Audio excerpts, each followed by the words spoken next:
Te voy a invitar a que abras la carta o epístola de Judas. Vamos a estar leyendo, pero aún no, del versículo 5 al versículo 10 para continuar la exposición de esta epístola. Y quería iniciar con dos historias breves, una reciente y otra, relativamente reciente también. Algunos de ustedes conocen el nombre Aaron Rodgers. ¿Lo conocen algunos? Ok. Él es el quarterback de los Green Bay Packers. Cualquiera que me escucha piensa que yo conozco mucho de fútbol. Pero no, simplemente que estoy enterado.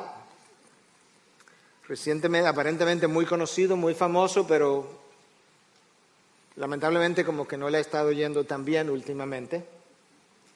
Y él estaba en las redes sociales, porque habiendo crecido en una familia cristiana, habiendo sido parte del ministerio Young Life o Vida Joven en su juventud más temprana,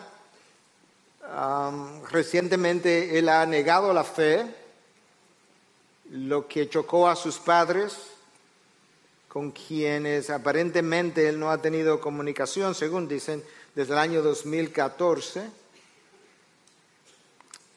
Y lo que más se publicitó, si se pudiera decir, es la razón que él da para abandonar la fe. Y esto fue lo que circuló. No sé cómo puedes creer en un Dios que quiere condenar la mayor parte del planeta a un infierno de fuego. Hace unos años atrás que el ex pastor Rob Bell también estuvo como en la palestra pública por declaraciones similares. Rob Bell fue el fundador de la iglesia Mars Hill Baptist Church en Grandville, Michigan. Iglesia que él pastoreó hasta el año 2012. Era una de las iglesias de mayor crecimiento hasta ese momento. Y poco tiempo después él escribió un libro, Love Wins. El amor gana.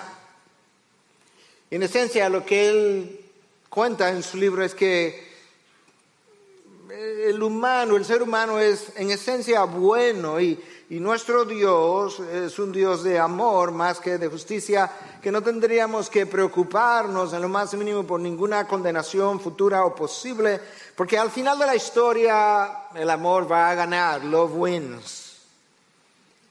Rob Bell abandonó la fe y hoy representa a uno de los apóstatas en una lista larga de personas que han ido apostatando de la fe a lo largo del tiempo y en especial en los últimos años, y uno se pregunta y ve eso y ve el Evangelio de la Prosperidad y ve múltiples otras cosas y tú te preguntas si estamos viendo el comienzo de la gran apostasía antes de la venida del Señor.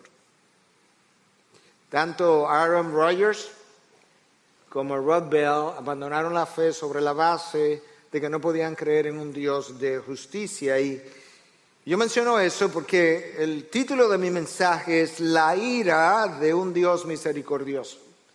Escucha lo paradójico del mensaje, la ira, o del título por lo menos, de un Dios misericordioso. Si hay algo que la Biblia revela desde muy temprano es que nuestro Dios es ambas cosas. Él es lento para la ira, pero no sin ira. Y Él es abundante en misericordia. Lo que Dios está tratando de enfatizar es precisamente lo segundo. La abundancia está en la misericordia. En cuanto a la ira, más que Él enfatizar una abundancia, Él está diciendo, bueno, quiero que sepas que soy lento para airarme. No me airo tan fácilmente. Eso es lo que Él le mostró a Moisés cuando lo subió al monte Sinaí para mostrarle parte de su gloria, donde Él le pasa por delante y mientras iba pasando Él declaró que Él era el Dios lento para la ira y abundante en misericordia. Ahora, yo no me imagino a nadie en sus cabales que realmente quisiera un presidente o presidente de la Suprema Corte de Justicia en una nación donde él ve la maldad imperar y prosperar y aumentar y que al final él no tiene ningún interés en aplicar las leyes ni en hacer justicia, porque al final de la historia, love wins, el amor gana. Yo no creo que tú quieres un presidente de esa calaña. De esa misma manera, yo no me imagino cómo creer en un Dios que ve diariamente, continuamente, incluyendo en este momento, homicidios, violaciones de niños, de niñas, de hombres, de mujeres, que ve la corrupción administrativa, pública y privada, que ve las injusticias en contra de aquellos que menos pueden, y que al final de la historia Él se va a hacer de la vista gorda con todo eso, porque Él no es un Dios de justicia, a pesar de que ha visto su ley transgredida una y otra vez. Aquellos que van a lo que la Biblia llama el infierno es un castigo eterno, y para aquellos que se preguntan, no entiendo la necesidad de la eternidad del castigo. Eso es porque nosotros no entendemos cuando pecamos que estamos transgrediendo la santidad de Dios, que es infinita, y como la paga tiene que ser igual a la falta, pues si su santidad es infinita y es lo que yo transgredo y violo, de esa misma manera eventualmente la paga tendrá que ser infinita. La ira de un Dios misericordioso. Para continuar con la exposición de esta epístola de Judas, recordemos en el capítulo 3, en el versículo 3, la semana pasada vimos cómo Judas nos llamaba a contender por la fe entregada a los santos de una vez y para siempre. Y en el versículo 4 nos daba la razón por la cual Él nos llamaba a contender. Judas iba a escribir acerca de la salvación, Él lo explica en los primeros 2 versículos. Sin embargo, Él dice, aparentemente Él se enteró de algo que hizo que lo obligó, lo forzó, lo vimos la semana pasada, a cambiar de tema, y entonces decidió escribirles acerca de la necesidad de contender por la fe. Y luego en el versículo 4 Él dice cuál es la razón por la que Él cambió de tema y la razón por la que Él se vio obligado a escribir sobre esto. Escucha. Porque algunos hombres han entrado encubiertamente, para los que no estuvieron con nosotros, los que desde antes habían sido destinados para esta condenación, hombres impíos que convierten en libertinaje la gracia de nuestro Dios y niegan a Dios, el único soberano, y a nuestro Señor Jesucristo. La presencia de falsos maestros que negaban a nuestro Dios y al único soberano Dios y a su Hijo Jesucristo, y que al mismo tiempo habían convertido la gracia de Dios en libertinaje, es la razón por la que Él se vio compelido a escribir sobre la necesidad de defender la fe, que como dijimos debía hacerse hasta el punto de tener que agonizar. Epagonizomai fue la palabra en el original que usamos, de agonizar en su defensa. Y para aquellos que no estuvieron con nosotros, para conectarlos y darle el contexto y una muy breve, 1 minuto o 2, panorámica de la carta de Judas y un recordatorio para el resto, yo mencioné que Judas describe una serie de personajes y eventos de una manera muy particular, muy peculiar, porque él los describe en triples. Bueno, algunos de ustedes estarán pensando, ¿qué querrá decir eso? Bueno, cuando yo te lo ilustre ahora lo vas a ver perfectamente. Los recipientes de la carta son caracterizados como personas llamadas, amadas y guardadas. Primer triple, llamadas, amadas y guardadas. En el saludo hay una oración o deseo también triple, misericordia, paz y amor en abundancia para con ustedes. Judas usa 3 ejemplos de juicio que vamos a ver hoy. El pueblo judío en el desierto, los ángeles caídos guardados en prisiones de oscuridad, y finalmente las ciudades de Sodoma y Gomorra. Este es el triple que vamos a ver hoy. Hay 3 personas que veremos en la próxima ocasión que son usadas como ejemplo del error que cometieron: Caín, Balán y Coré. Los apóstatas son descritos como impíos, convertidores de la gracia en lascivia, y número 3, negadores del Señor.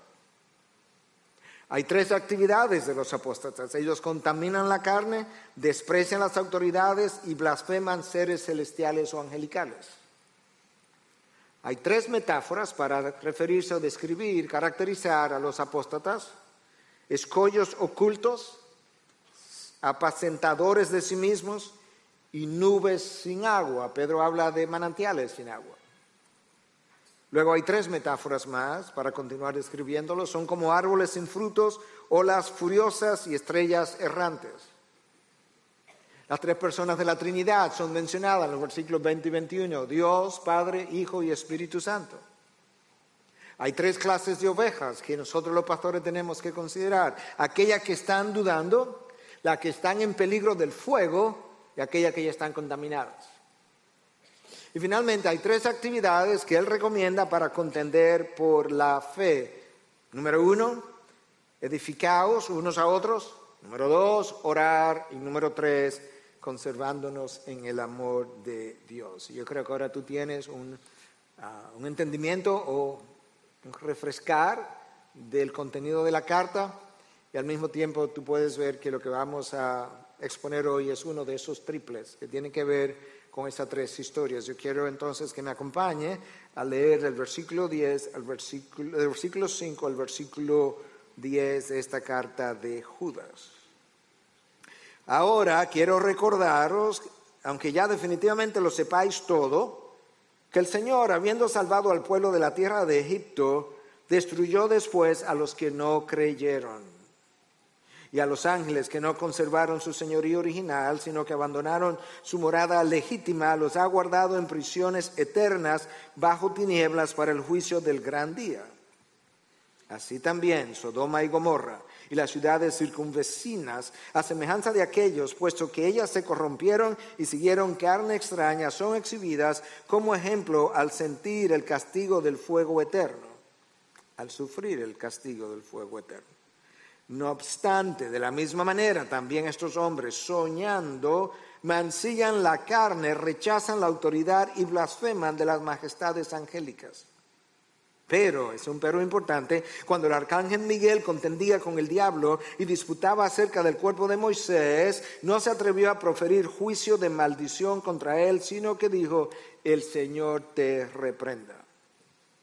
Finalmente, versículo 10, mas esto blasfeman las cosas que no entienden y las cosas que como animales irracionales conocen por instinto, por estas cosas ellos serán destruidos.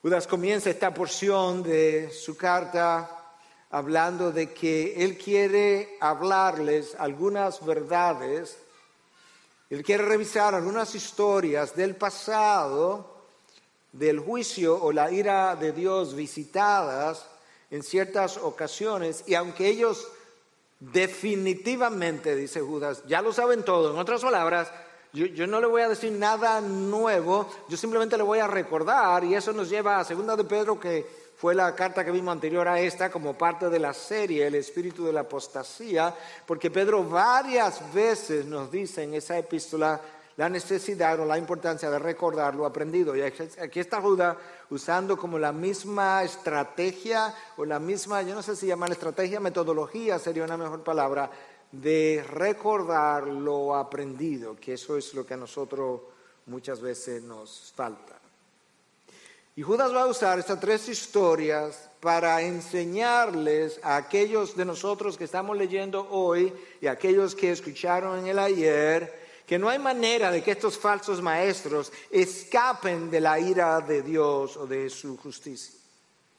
Su grado de iniquidad ha alcanzado niveles intolerables, de tal manera que el Dios, que es infinitamente misericordioso, se ve en la obligación de visitar su ira sobre ellos de la misma manera que lo hizo en el pasado sobre otros. La 3 historias ya la leímos. Número 1, el juicio de Dios sobre su pueblo, su mayúscula, sobre su pueblo en el desierto. Número 2, el castigo de ángeles creados para ministrar en su presencia, que hoy están encarcelados en prisiones de oscuridad o de tinieblas. Y número 3, la destrucción por fuego de las ciudades de Sodoma y Gomorra. Ahí está el triple.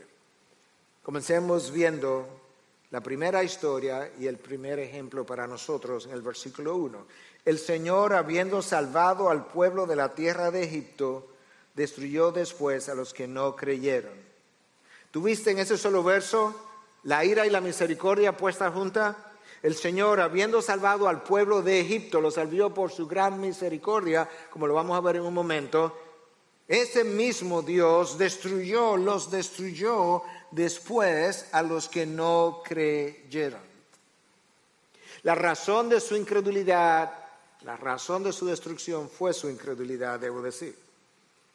La razón de su destrucción fue su incredulidad. El Señor abrió el mar para que ellos pasaran en una sola noche más de 2 millones de personas. El Señor en su bondad proveyó maná todos los días por 40 años. El Señor los cubrió. Ustedes conocen la historia, pero me veo la necesidad de recordarles. De la misma manera, el Señor los cubrió con una nube todos los días para protegerlo de la inclemencia del sol y el calor y todo lo que el desierto puede representar. Y de noche el Señor encendía una columna de fuego que les sirviera para iluminación y sin embargo ninguna de esas cosas más todos los otros milagros ocurridos sirvieron para crear fe en este pueblo duro de servir. Esa es la misma incredulidad que va a llevar a los falsos maestros a su destrucción. Como Judas bien dice, esto es algo que ya ellos conocían. Y como es algo que ya ellos conocían, posiblemente Judas está apercibido de que esta gente conoce el Antiguo Testamento. Es algo que quizás Pablo enseñó o que Pedro enseñó o quizás algo que él mismo había enseñado con anterioridad. Pero la mayoría de los académicos están de acuerdo que probablemente Judas está haciendo alusión cuando habla de esa experiencia en el desierto a una de 2 experiencias primordialmente, no que no hubieron otras. O a lo que ocurrió descrito en Éxodo 32 con la adoración del becerro de oro, con Aarón a la cabeza, el sumo sacerdote, que tira estas prendas de oro y que supuestamente la tira al fuego y que de ahí se formó un becerro. Hay que ser prácticamente ateo para tú pensar algo similar. Y luego cuando dice, estos son tus dioses que te sacaron de Egipto, apenas unas semanas después de haber salido de Egipto. Quizás esa fue la ocasión. Pero otros piensan que quizás, y yo creo que este es más probable, que tenga que ver con lo descrito en Números, el libro de Números, capítulo 14, donde se describe que el Señor había enviado a 2 espías a recorrer la tierra prometida, la tierra que Él le había prometido que les daría a sus padres, Abraham, Isaac, Jacob. Y de los 2 espías, 10 vinieron amedrentados, no creyeron que Dios les daría la tierra, no creyeron que ellos podían conquistar la tierra, a pesar de que Dios les dice, yo se las voy a entregar. Y entonces Moisés, que escribe el libro de Números en el capítulo 14, del 32 al 35, escucha cómo él habla de esto que ocurrió. Pero en cuanto a vosotros, vuestros cadáveres caerán en este desierto. Pero tú no lo sacaste de Egipto. Ajá. Y no fue tu misericordia que lo sacó. Ajá. Pero ¿y qué ha pasado?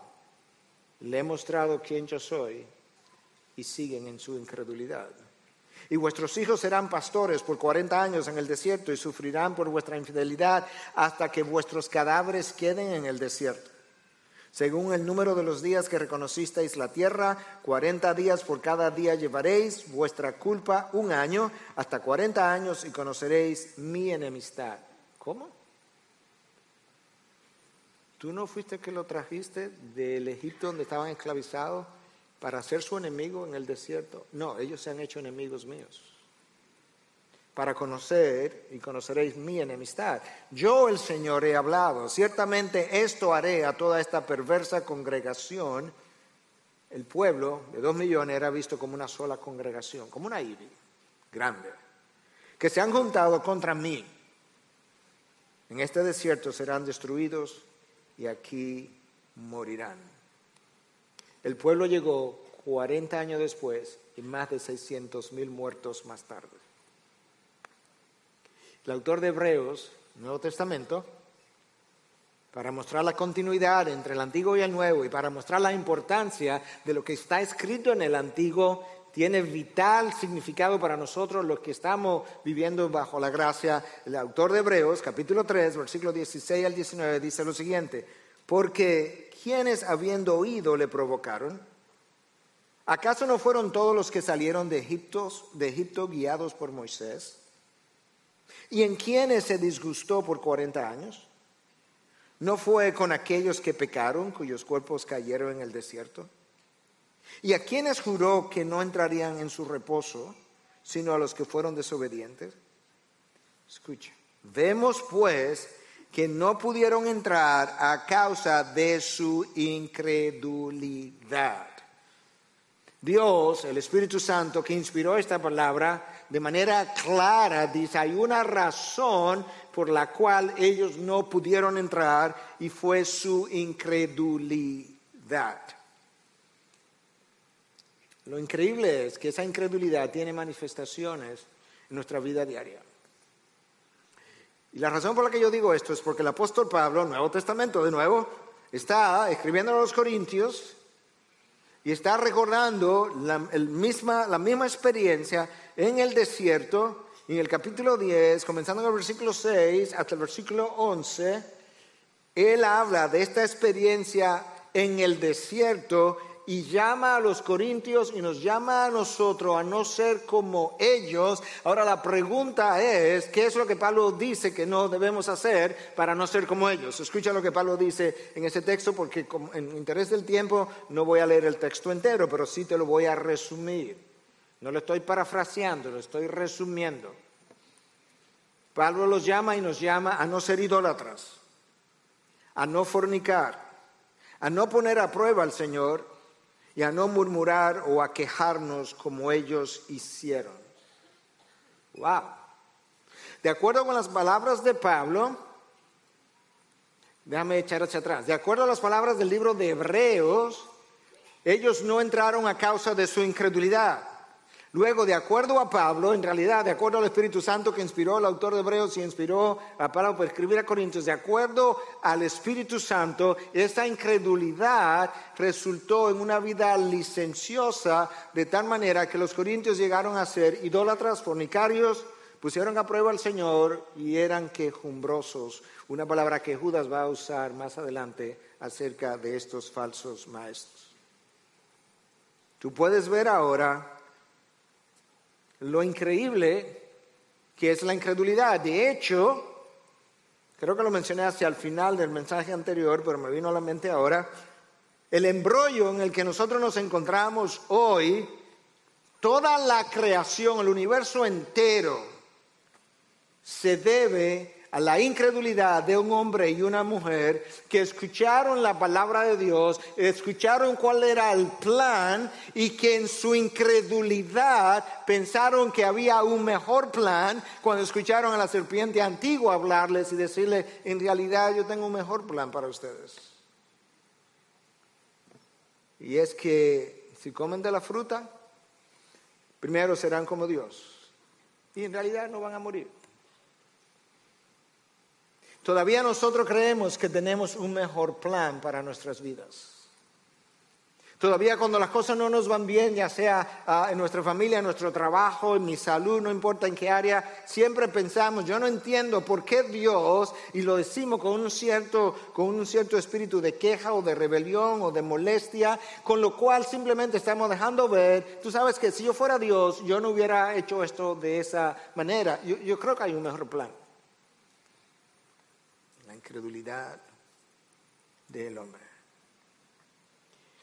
En nosotros hay idolatría o no. ¿No hay idolatría en nosotros? Entre nosotros ha habido, cuando digo nosotros me refiero a la iglesia, esta y la iglesia universal. Ha habido fornicación, ha habido queja, quejumbre, lo cual es una manifestación de ingratitud. Hermanos, si hay algo que la Biblia deja claro de principio a fin, es que todas las cosas que acontecen en el universo, y eso me incluye a mí de manera personal, han sido ya sea pasivamente o activamente orquestadas por Dios con la intención expresa de que ellas, número uno, traigan gloria a su nombre y número dos, traiga un bien a la criatura. Todas las cosas cooperarán para bien. Eso incluye mi diabetes de casi 50 años ahora. Eso incluye un accidente automovilístico que yo tuve cuando estaba joven. Eso incluye contratiempos y demás que yo he tenido a lo largo del camino. Dios dice, yo lo orquesté activamente o en otros casos pasivamente, con la intención expresa de bendecirte, de manera que no me pongas a prueba, de maneras que no te quejes cuando quiero bendecirte en maneras que tú no entiendes.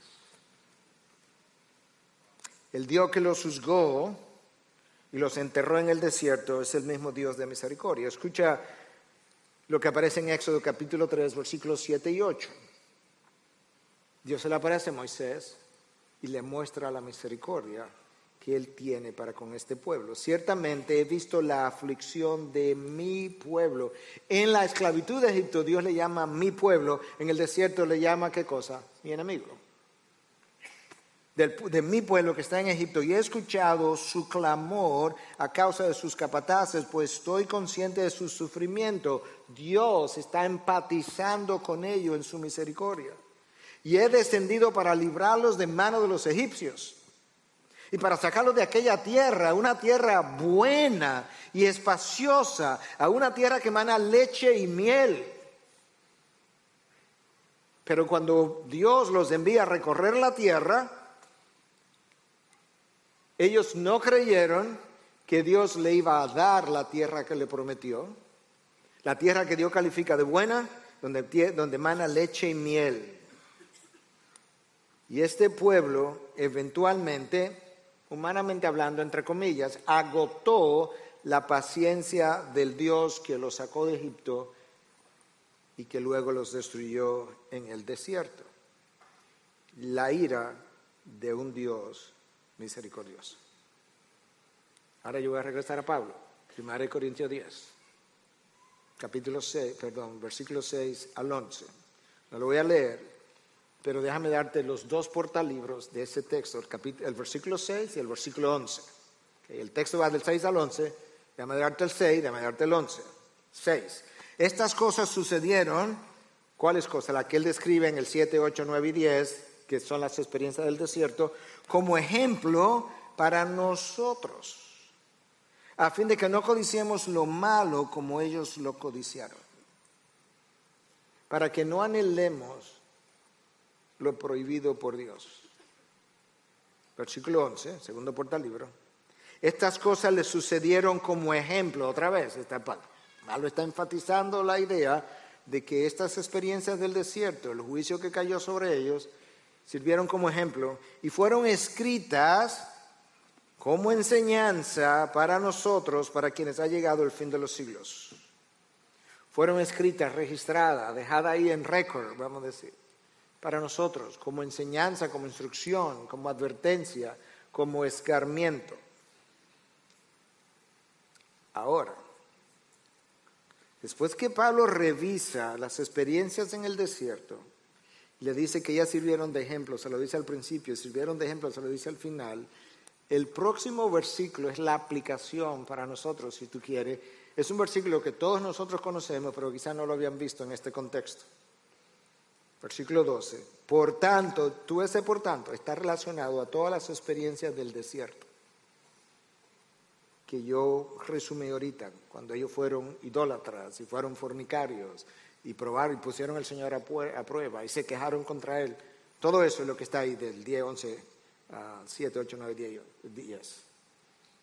11 sirvieron de ejemplo para nuestra instrucción o enseñanza. 12, escucha, por tanto, el que cree que está firme, tenga cuidado, no sea que caiga. Wow.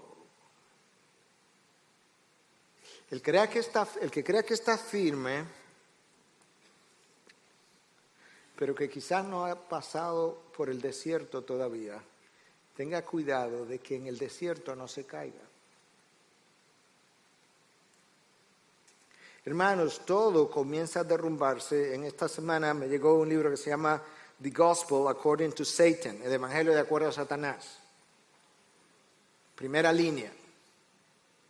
Antes de que hubiera la muerte, hubo una mentira. Es exactamente cómo comienza cada derrumbe.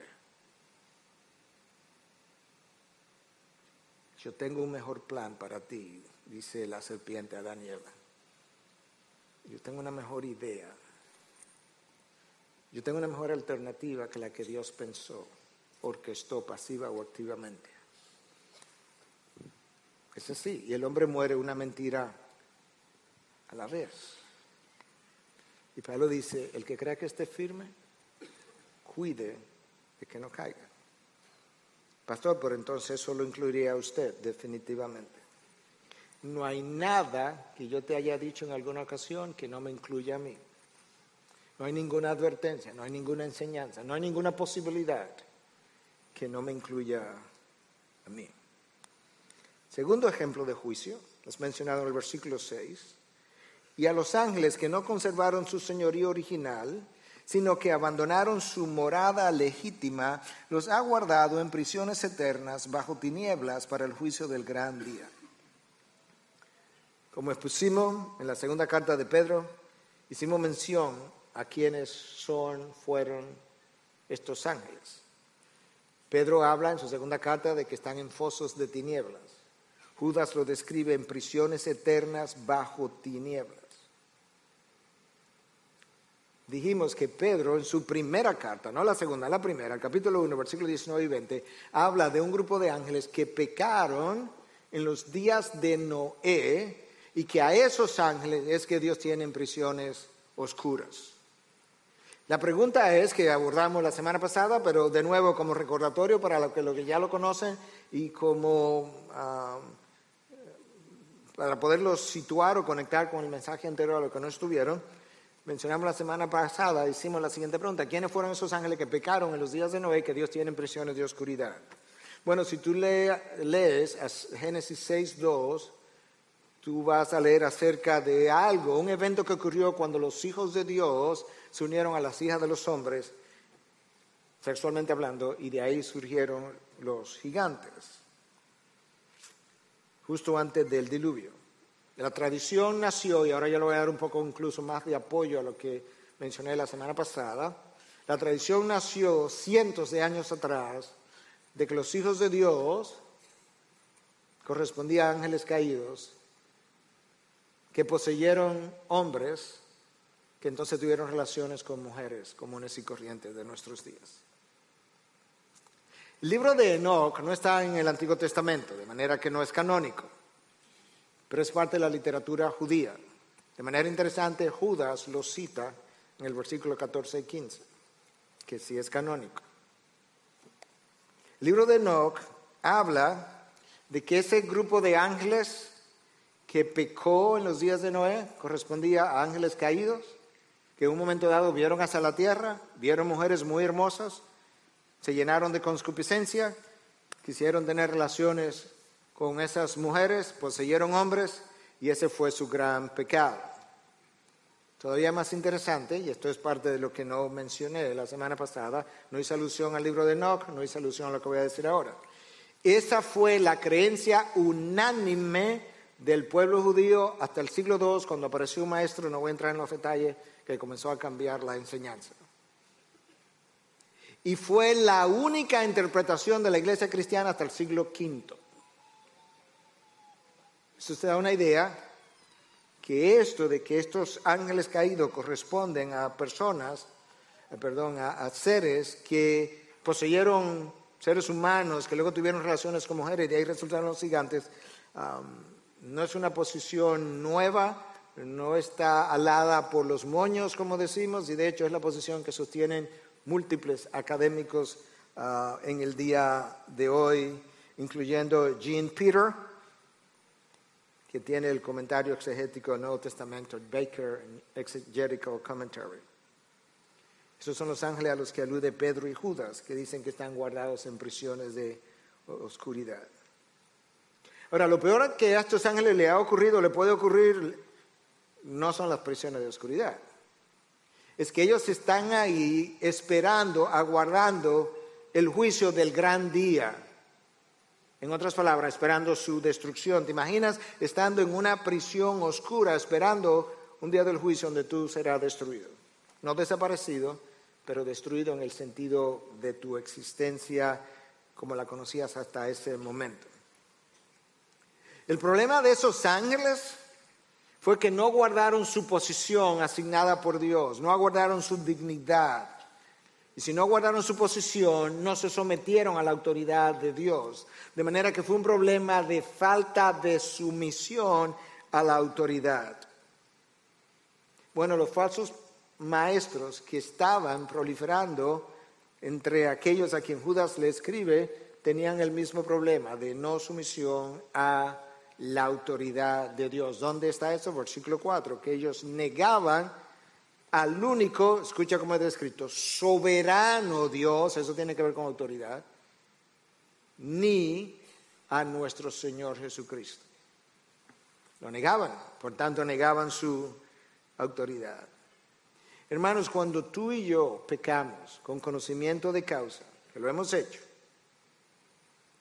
y continuamos en la práctica del pecado, de algo que tú y yo sabemos que viola la ley de Dios, nosotros igualmente estamos en rebelión en contra de la autoridad de nuestro Señor. Y en ese sentido tendríamos que volver a decir, aquel que crea que está firme, cuídese de que no caiga. Pablo le escribe a los Gálatas que estaban comprometiendo el Evangelio. Y al final de la carta no quería cerrar sin recordarle algo. Y recuerden, cuando él escribe a los Gálatas, le está escribiendo a una congregación de creyentes, entre quienes hay también falsos creyentes, siempre es el caso, pero era una congregación de creyentes que habían abrazado el Evangelio por gracia inicialmente y ahora estaban siendo confundidos por falsos maestros. Y antes de cerrar la carta, él le dice lo siguiente, en el capítulo 6, versículos 7 y 8. No os dejéis engañar, de Dios nadie se burla. Nadie es un absoluto. O sea, nadie puede pensar como estos falsos maestros, como que van a vivir licenciosamente como están viviendo y que van a salirse con la suya. De Dios nadie se burla, pues todo lo que el hombre siembre, eso también segará. Porque el que siembra para su propia carne, de la carne segará corrupción. Pero el que siembra para el Espíritu, con E mayúscula, del Espíritu segará vida eterna. Hermano, nuestra incredulidad nos lleva a caer al dudar de las prohibiciones absolutas de la palabra de Dios. No, hombre, la fruta tú te la puedes comer, eso no hace tanto daño. No, hombre, Pablo no quiso decir eso, ni Pedro tampoco, ni Moisés tampoco. Y el profeta Oseas que leyó Joan, eso de que en una ciudad había gente con los dientes limpios porque de la hambruna tan grande y que Dios causó que lloviera en un sitio y sequía en otro y que había gente que estaba muriendo en una ciudad por guerras. No, hombre, eso es exageraciones. Eso es incredulidad. Nuestra rebelión también nos lleva a tropezar y caer al no considerar la autoridad de Cristo, soberano. La gente quiere, y sobre todo en nuestra generación narcisista, la gente quiere un Dios sin ira, una gracia sin ley, privilegios sin rendición de cuentas, un redentor sin juicio y un cielo sin infierno. En fin, un Dios hecho a tu medida. Mídeme aquí, mídeme aquí, mídeme aquí, confeccióname a Dios. Y Dios nos dice, no, recuerda, vuelve al Génesis. Yo hice al hombre a mi imagen y semejanza. Ahora el hombre de hoy está tratando de hacerme a mí a su imagen y semejanza. But it doesn't work that way. No funciona de esa manera. Primer ejemplo, el juicio de Dios sobre su pueblo en el desierto. Segundo ejemplo, el juicio sobre ángeles caídos que no guardaron su posición de autoridad y que hoy están en prisiones oscuras, esperando el gran día final. Tercer ejemplo de juicio, mencionado en el versículo 7. Así también Sodoma y Gomorra y las ciudades circunvecinas, no fueron solamente Sodoma y Gomorra, y las ciudades circunvecinas, a semejanza de aquellos, puesto que ellas se corrompieron y siguieron carne extraña, son exhibidas como ejemplo al sufrir el castigo del fuego eterno. El juicio sobre las ciudades de Sodoma y Gomorra, descrito en Génesis 18 y 19, Ustedes recuerdan que había tanta iniquidad que Dios le dice a Abraham que las va a destruir. Abraham intercede, le pide a Dios que detenga su ira o su juicio. Si él se encuentra justo, perdonaría tú las 2 ciudades y las otras también. Sí, claro, ahora no te preocupes, sal a buscarlo. 45, 40, ustedes conocen la historia, pero me veo en la necesidad de recordarles. 20, 15, 10, no hay. Y Dios decide rescatar a Abraham, a Lot y a sus 2 hijas y a la esposa de Lot. A la esposa de Lot, estos 3 seres angelicales que bajaron con forma humana, le dijeron al grupo, no pueden mirar para atrás. Okay, va a haber una destrucción, azufre va a llover del cielo, no pueden mirar. Y en su incredulidad, ella miró. La incredulidad del jardín del Edén es la incredulidad de la esposa de Lot. Es nuestra incredulidad en el día de hoy cuando dudamos de las promesas de Dios, de la palabra de Dios, y quedó convertida en una piedra de sal. La expresión carne extraña, algunos piensan que se debe a la práctica de la homosexualidad y otros piensan que, aunque está relacionada obviamente, que fue el deseo de estos hombres expresado en Génesis 19, 18 y 19, al ver a estos seres angelicales que llegaron a la casa de Lot, fueron donde él, desde el más viejo hasta el más joven, dice el texto, y le pidieron a Lot que los dejara salir para ellos tener relaciones sexuales con ellos. Carne extraña, algunos piensan simplemente cuando quieres tener relación con el mismo sexo, se puede hablar de carne extraña porque eso no es parte del diseño de Dios.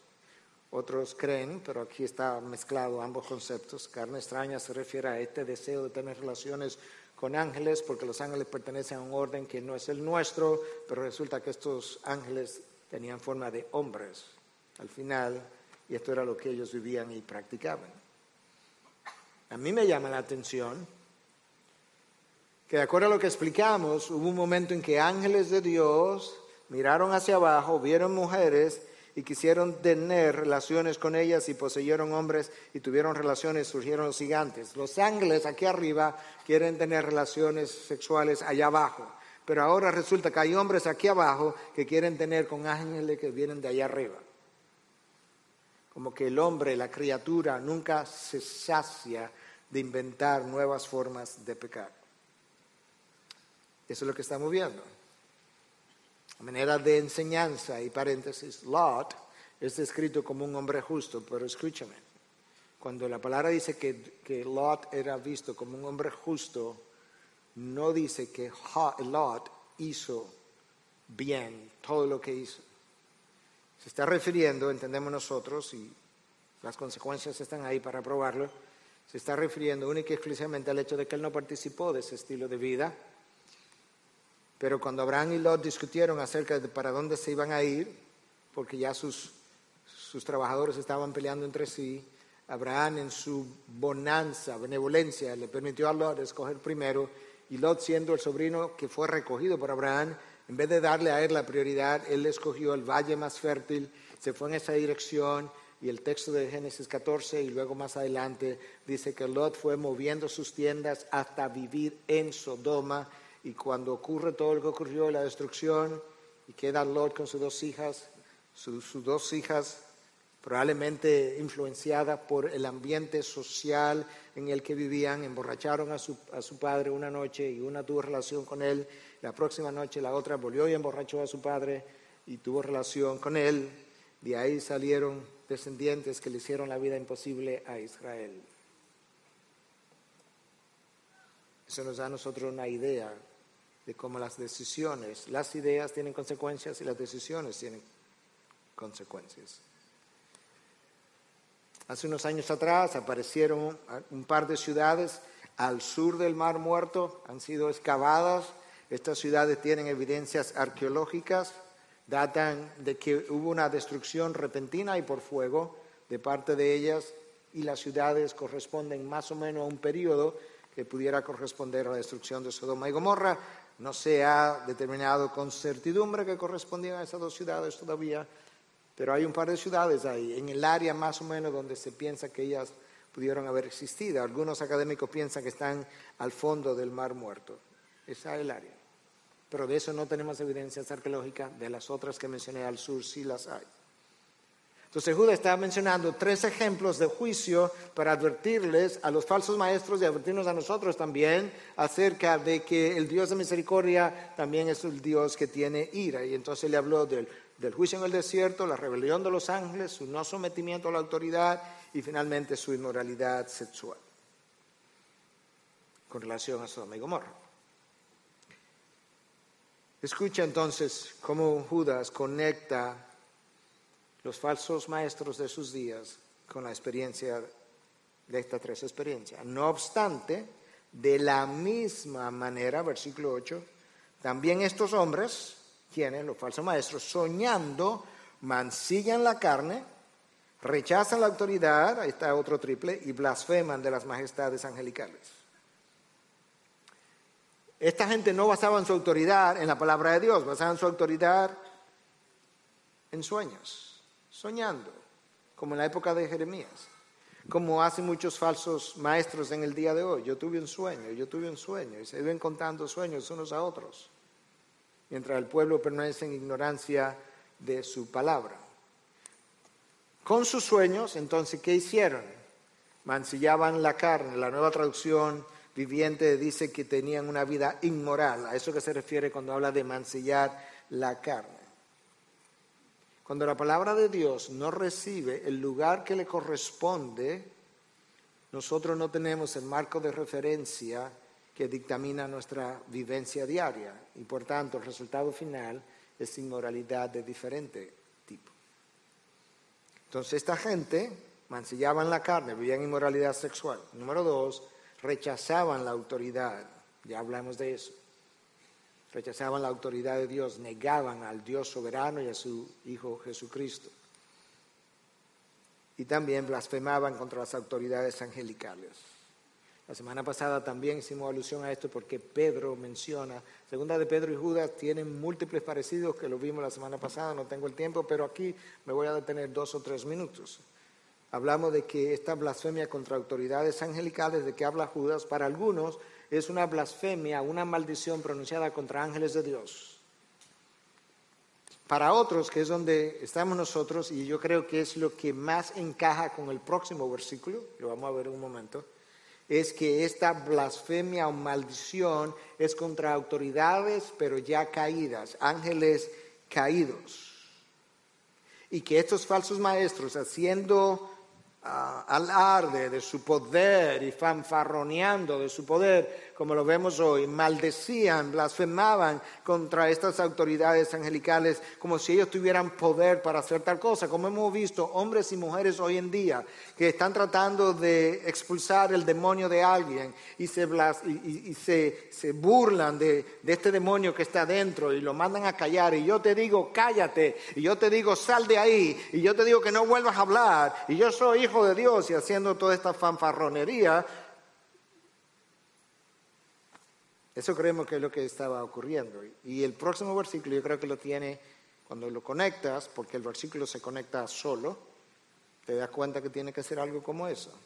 Pero, versículo 8 habla de esto que blasfeman contra autoridades angelicales.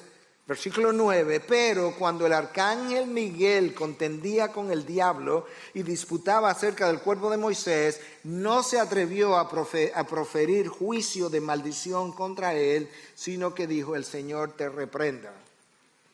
Satanás es una de esas autoridades angelicales caídas.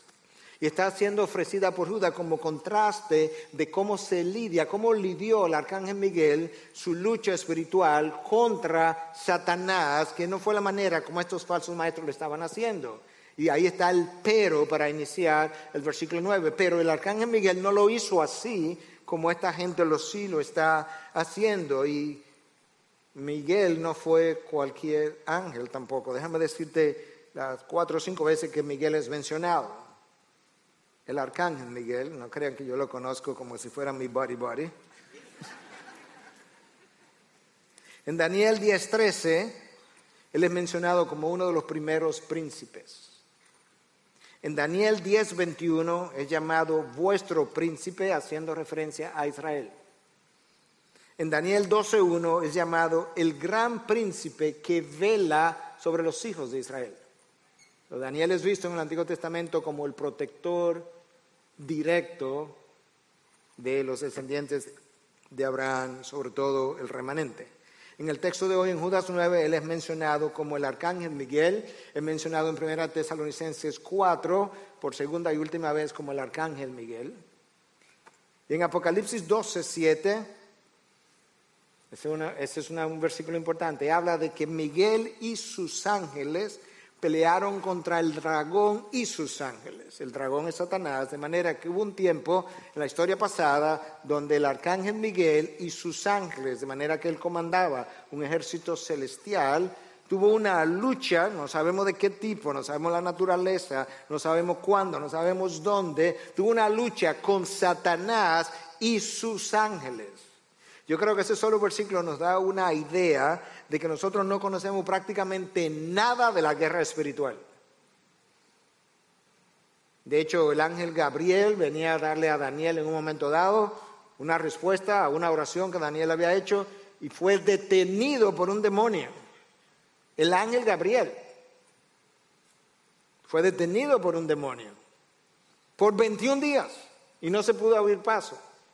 Y dice el texto que él entonces tuvo que llamar a Miguel, uno de los principales príncipes, en su ayuda. Entonces pudo llegar la respuesta.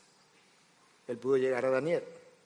Esa lucha espiritual es real, es intensa, se da en lugares celestiales, donde sea que eso sea, y involucra a seres angelicales poderosos, unos caídos y otros no. Esa es la lucha real. Pablo lo dice, nuestra lucha no es contra carne ni sangre, no es tu vecino, no son tus hijos, no es tu esposo, no es tu esposa, no es el pastor, no es la oveja, son huestes espirituales de maldad que usan a seres humanos uno contra otros.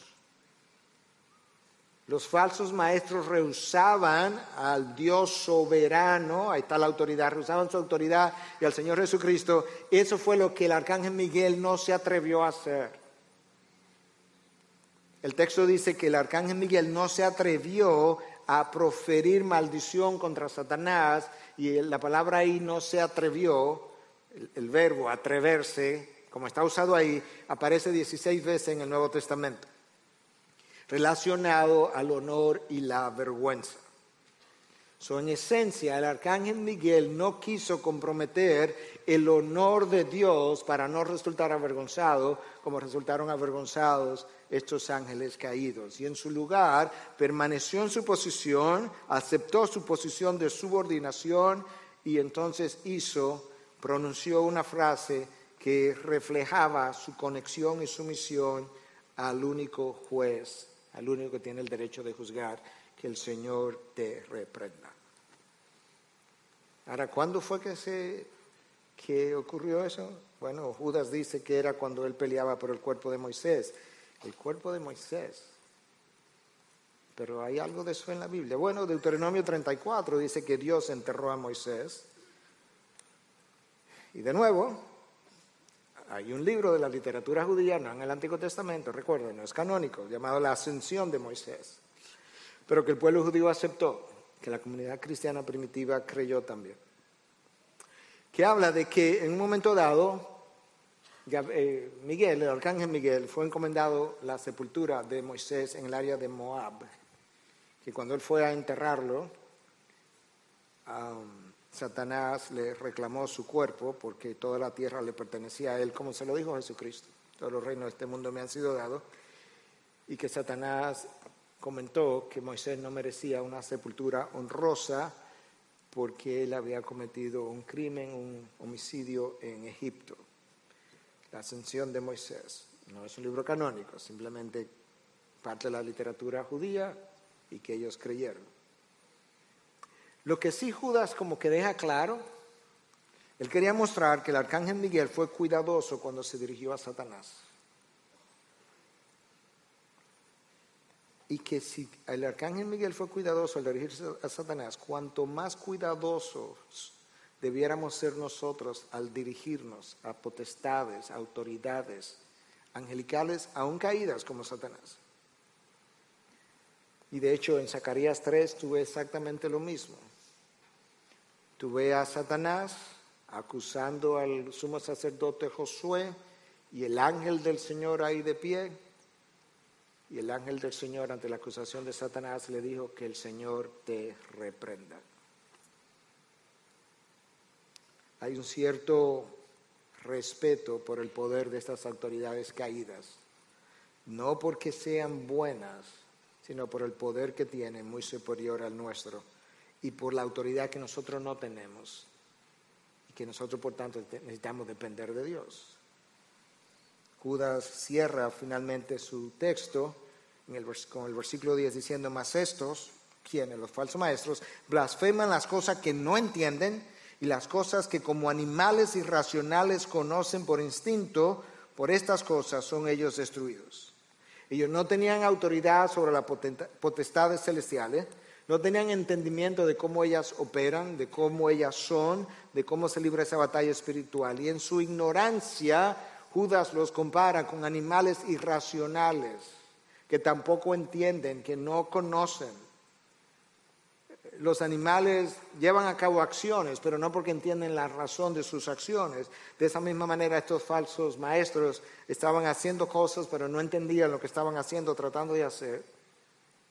Y de la misma manera que los animales viven más por instintos, Judas dice: esta gente se comporta más o vive más o se deja llevar por instinto, que lo lleva hasta libertinajes y el desenfreno de sus placeres. Y estos falsos maestros fueron esclavos del pecado, estaban oscurecidos en sus mentes, eran irracionales en su razonamiento e ignorantes de la ira de Dios, de un Dios que es todavía abundante en misericordia. Y ellos estaban aguardando un juicio final. Lo desconocían, no lo sabían. Y Judas está brindándole estos ejemplos del pasado.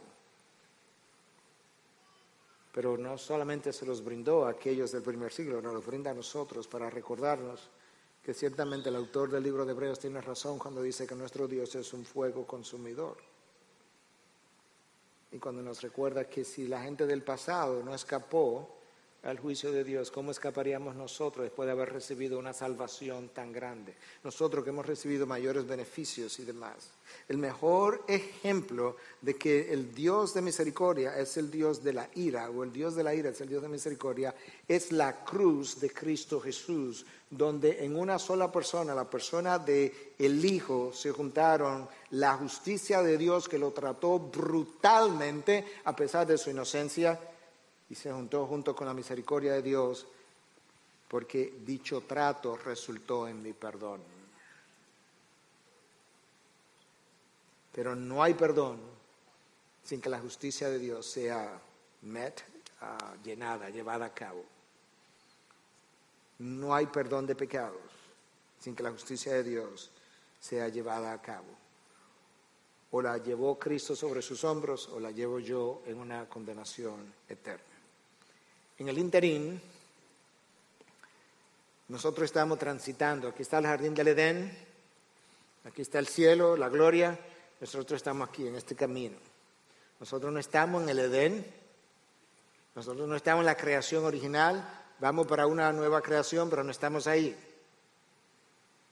Y en este transitar, Judas, al igual que los otros autores del Nuevo Testamento, nos están llamando a ser cuidadosos, cuidado aquel que se crea firme, que no vaya a ser que caiga en este camino y sea encontrado también en incredulidad o en idolatría o en inmoralidad sexual o poniendo a prueba al Señor o quejándose contra Dios, reconociendo, sabiendo que Dios ha declarado que Él es quien orquesta, controla, determina, permite, evita todos y cada uno de los eventos que acontecen en todo el universo.